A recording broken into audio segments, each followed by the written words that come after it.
ao pensar nisso, não tenho condições de me manter da mesma maneira, senão ver as lágrimas rolando e a lembrança do resgate que ele deu por mim. Eu costumo dizer, você já deve ter ouvido isso várias vezes, eu ia para o inferno. E como eu gosto de brincar com tripa e tudo, aí ele foi lá e disse: se você soubesse o quanto eu lhe amo, se você me der a oportunidade, eu mostro para você. E eu abri meu coração e eu havia buscado ele apenas como um refúgio e encontrei como uma morada. Aleluia! E sabe o que mais me impacta, irmãos, é que quando eu descobri que eu podia morar nele e ele podia ser a minha morada, meu lugar de refúgio, ele me surpreendeu e fez de mim a morada dele. Eu não sei se você está entendendo isso, mas levante a sua mão, deixa eu trazer uma palavra profética para você. Nós buscamos a Jesus para nos refugiar nele e encontramos nele uma morada. E ele decidiu habitar em nós através do seu Espírito. E nós habitamos nele e ele habita em nós. E como alguém que está guardado no esconderijo do Altíssimo, o Altíssimo esconde, aleluia, a sua glória em nós, o vaso de barro, para que a excelência do seu poder se revele sobre a nossa história. É por isso que Satanás não entende, irmão, como que alguém tão falho como eu e você comporta a glória de alguém tão excelso.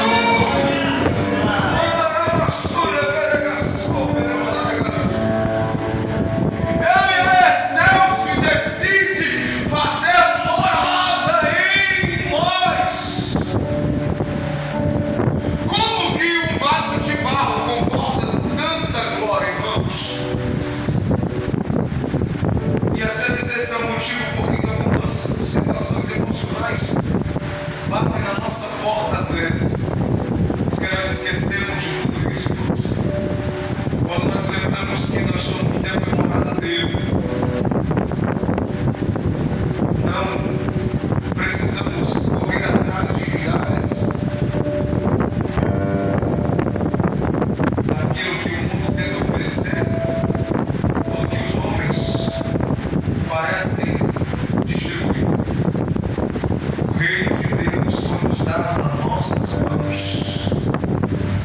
O reino de Deus foi dado nas nossas mãos. Melhor, o reino de Deus habita dentro de nós.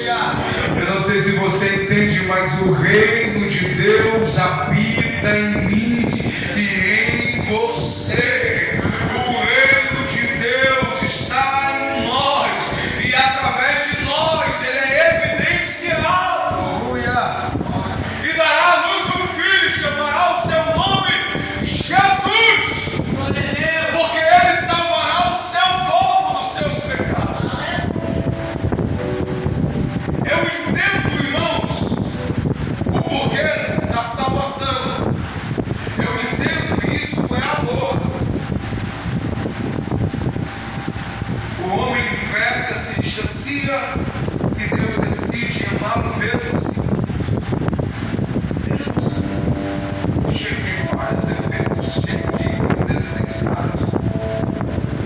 Deus decide amar mesmo assim, buscá-lo em todo o tempo. Deus decide estar com ele o tempo todo. E ao longo da história vemos o homem rejeitar a vontade do Pai. Eu entendo, irmãos, o porquê da salvação, mas eu não entendo o porquê do nascimento de Jesus. Eu vou lhe explicar por quê. Porque ele poderia salvar de qualquer outra maneira, assim, não? Ele é Deus. Ele poderia estabelecer a sua salvação de qualquer outra forma, sim ou não? Ele é Deus. Ele poderia dizer simplesmente: a partir de agora, quem desejar vir até mim será salvo, irmãos. Ele poderia simplesmente estabelecer aquele que desejar sacrificar um animal e vir à minha presença e se cometer os seus maus caminhos, portanto será salvo, como aconteceu em 2 Crônicas 7:14. 12, em que ele diz: e se o meu povo se chama pelo meu nome, se humilhar, orar e buscar a minha face, se converter os seus maus caminhos, então eu ouvirei dos céus, perdoarei os seus pecados, sararei a sua terra. Glória a Deus.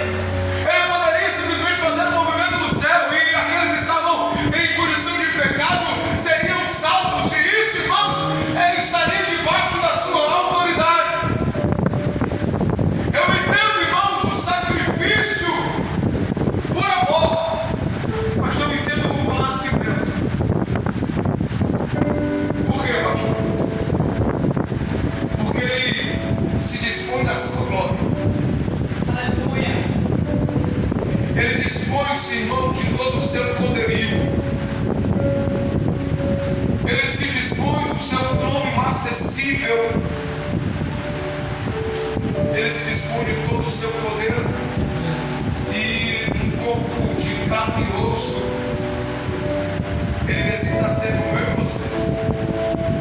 Chorou, levou tapinha, como todo bebê quando nasce.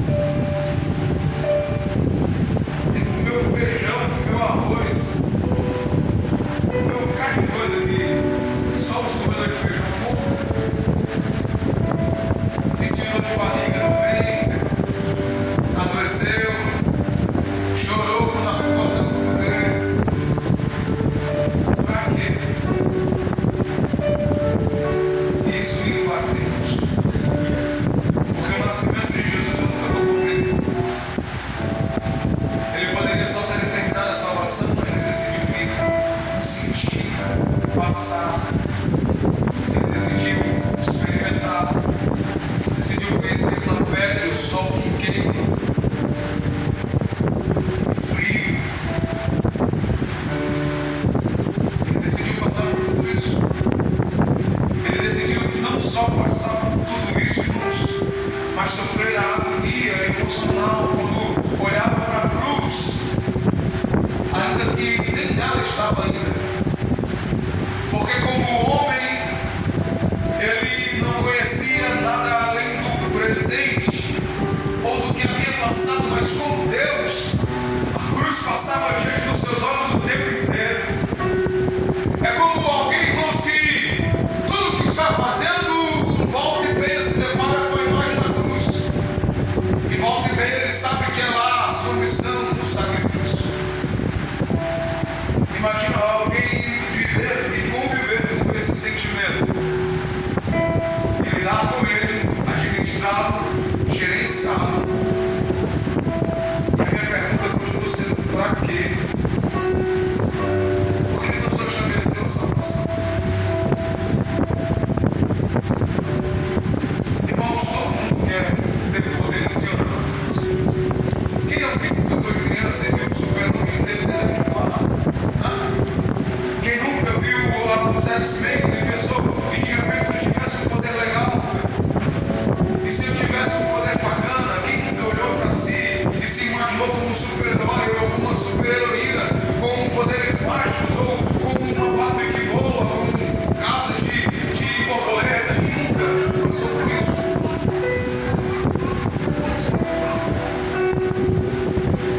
Ele tem todo o poder e decidiu ser normal. Aleluia. Irmãos, eu nunca vou entender o nascimento, irmãos. Ele decidiu sentir fome, ele decidiu sentir sede, ele decidiu saber o que era adoecer. Porque ele queria salvar o seu povo dos seus pecados. Aleluia. Ele queria saber o que era ser tentado, ter a sua fé colocada à prova, ter o inimigo diante dele tentando lhe tirar do prumo, para saber o que eu e você passamos e para dizer: eu estou com você. Aleluia. Obrigado, Jesus. Então, a partir, irmãos, deste culto, eu queria que você lembrasse que o nascimento de Jesus não é apenas um meio, irmãos, para o plano, mas é uma das maiores provas de amor. E há quem diga que a maior de todas é a cruz.